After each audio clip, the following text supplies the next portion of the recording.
Oh man, this thing floats. Holy shit. There's a bloody Aurion right there, mate. How you going? White one in the flesh, lad. G'day guys, welcome back to another Ross Reviews, and behind me we have got a Toyota Aurion. This is the ATX model, the base edition, and I rented this thing while I was in Queensland because I said, you know what, I've always wanted to check one of these things out, and this thing tried to compete with the Commodore and the Falcon. It was manufactured here in Australia, guys. It was built here. So this thing is kind of Aussie in its own way, and it's got a 3.5 liter V6 up front, 200 kilowatts, and that was more than the base XT or the base Omega. So we're gonna check this car out today, guys. We're gonna take it for a drive, do the 0 to 100. We'll see what you guys think. So comment down below. Let's get in this thing.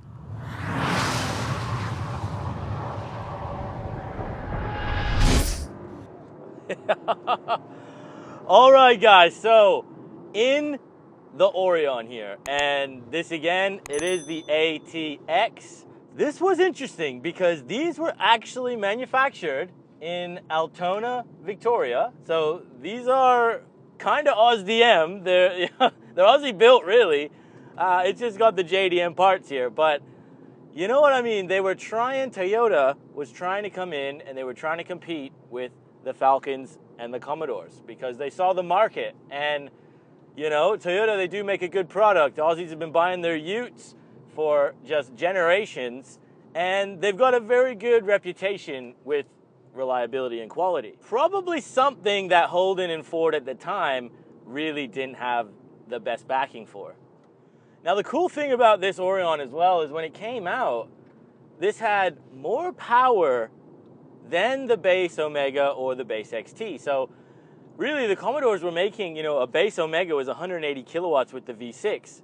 With the XT Falcon, you were looking at 190 kilowatts. If you got even the top trim level V6 out of the Commodore, the 3.6 liter, you were looking at about 195 kilowatts. This Aurion was 200 kilowatts in this base trim.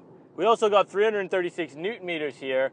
And, out of this 3.5 liter V6, again, it's the 2GR FE, and this is a good motor. It actually, it is. It's featured in a few Lexuses, I believe, at least a very similar variant of this motor, and I've previously reviewed the Toyota TRD Aurion, which essentially is this car just HSV/FPV enhanced almost. So they slap a supercharger on it, a body kit, the interior gets all modified. And it was a bloody cool car. It was 241 kilowatts at the front wheels, and they only got to make, I think, somewhere around 500 or 600 of them. I've previously reviewed one. If you haven't seen it, click the pop-up banner because it is a hell cool car. The whine is awesome. It's a Toyota. It has its flaws, but it was a really cool car.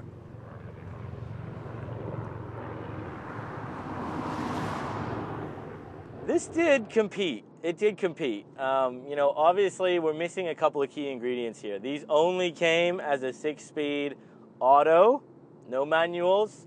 And although that's a good thing if you were going to get an automatic anyways, a lot of Commodores and a lot of Falcons, they wanted manuals. And the other problem we had was these were only front wheel drive. So all the Commodores, all the Falcons are all rear wheel drive.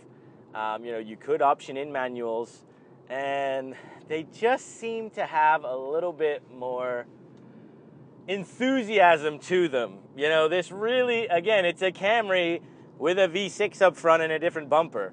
So at the end of the day, this thing is still just a Camry. It's not that sporty.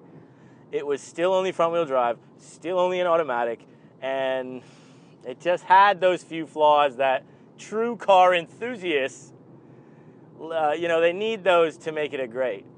Now, price of this thing brand new, you're going to be looking at 35 grand for a base model. And that was, again, really affordable for a brand new car. These Toyotas are reliable. They go forever. Look at this thing.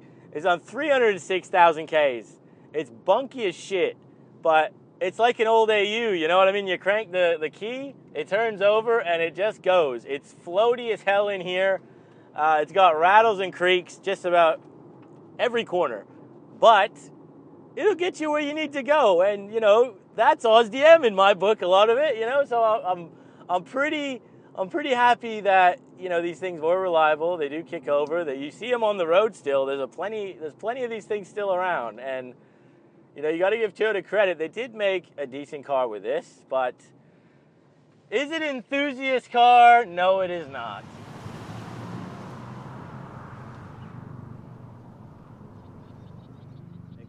And, you know, the steering as well, it's a very big wheel. It's very comfort. It's not as confidence inspiring as a Commodore or a Falcon. It's just not. Like, you go around the corners here, you really got to get on the brakes because, man, it just leans.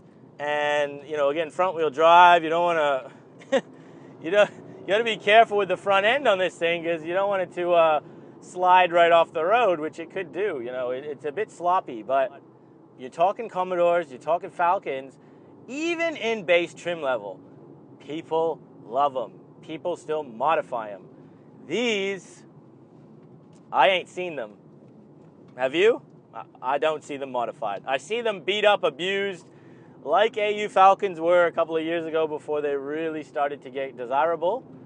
But these, yeah, they're one of those cars. You buy them for a couple of grand on the used market with a boatload of Ks, but it'll still get you where you need to go. You know what I mean?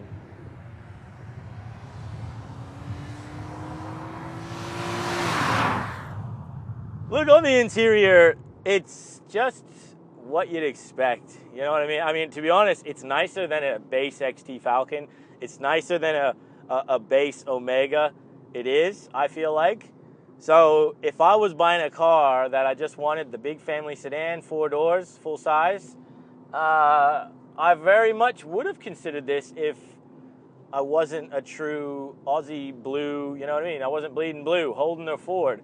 Like, this would have been a great option because it really does tick all the boxes. And this is even 100 kgs less weight than one of those Commodores or Falcons. Those are usually in at about 1.7 ton.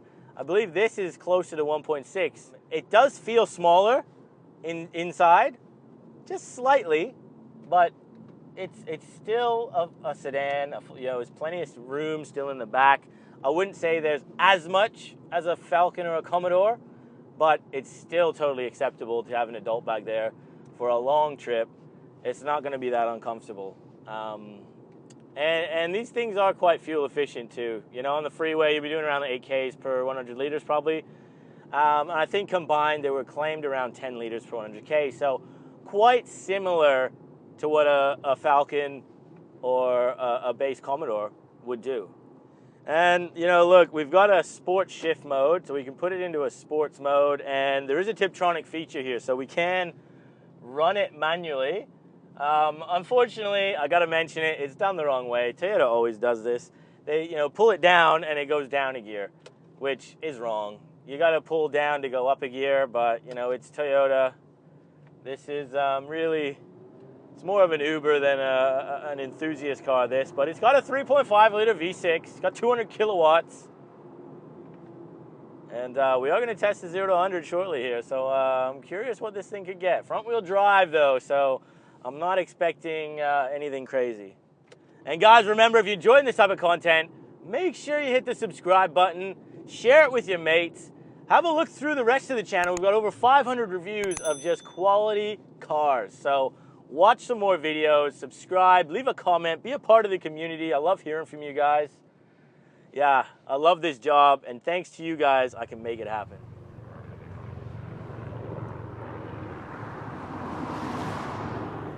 Yeah, it's unfortunate that the suspension is just so sloppy.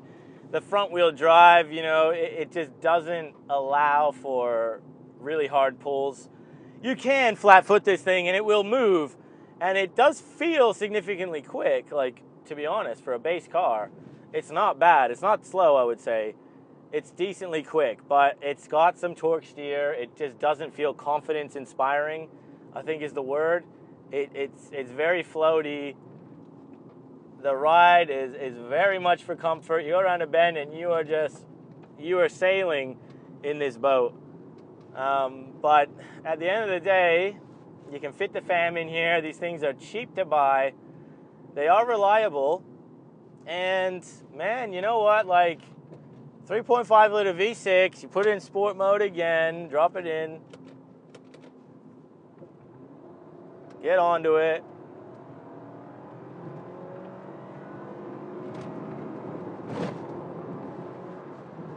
Oh man, this thing floats. Holy shit. Man, it is floaty as floaty gets, but you know, that we were, you know, around 120 Ks almost there, and geez, it gets there pretty decently quick, I'm gonna say, for an old Camry that you wouldn't suspect. It's not that bad, I'm not gonna lie. All right, so we are going to attempt the 0 to 100 here now, and I don't believe it's easy to turn traction control off. I think it's some fancy pedal dance, but we're not going to worry about it today. We're just going to put this thing into a sport mode. So we're going to come to a stop here. We'll chuck it into sport mode, and I'm going to have to run the gears manually, but I think that'll give us the best chance. And we'll reset the draggy, build it up a bit, and we'll turn the AC off for a second just to give it its best chance. And here we go. Go, go, go, go. Come on. Pull. Pull. There we go. It did bog down a little bit. We'll have a see. Now, we just got an 8.1. We definitely struggled. I'm going to try it one more time. I believe this is claimed at around 7.3. My experience with base XT Falcons and base Commodores, you know, you're probably looking around the mid sevens as well. So if we could get a mid 7, that would be great. Traction control.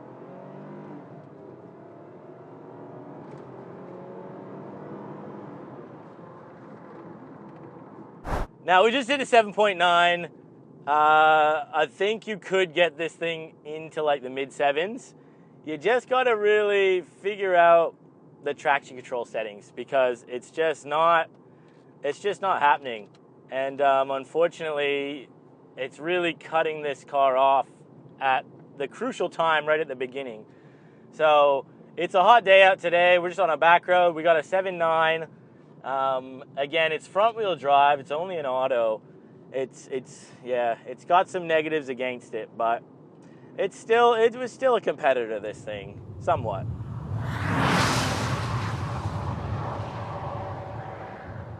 So at the end of the day, what do we think, guys? Well, you know, look, I think this was a true competitor, and I think Toyota did their darndest to try and compete with Holden and Ford. And I think they put out a decent car. The only problem is, I think they really just lacked that correct recipe. You know, they had the power, they had the reliability, you know, they had the quality, the price was fair. It was just, they didn't make it to the enthusiast way. You know, they deep fried this thing instead of, you know, oven baking it. You know what I mean? It was front wheel drive. We don't like this in a big sedan. You know, automatic, that's, you know, we don't have a sportier option. No manual, you know, we don't like that. You know, the fact, little things like handbrakes, its foot, you know, traction control, not easy to turn off. It's super floaty, but it is comfortable, and it was cheap, and this thing is reliable. So, you know, at the end of the day, yes, it's probably not an enthusiast car, I think. I think it's up for, you know, top level Aurions maybe, the TRD for sure. But these things, again, I feel like they're almost like an AU Falcon. If this was only rear-wheel drive and you could have had a manual, this really would have been Toyota's AU, and it would have been great, absolutely. But unfortunately, it's still front-wheel drive. It's still a bit doughy, and it's always going to be. It's dead now. They killed this thing off. We don't have them anymore. But if you want to run around A to B that's cheap, this will get you there. Hope you guys enjoyed this video. If you did, hit the like button, subscribe. We'll see you on the next one. There's a bloody Aurion right there, mate. How you going? White one in the flesh, lad. Shee. I think that's a fancier trim one too. He's got the nice wheels on that one.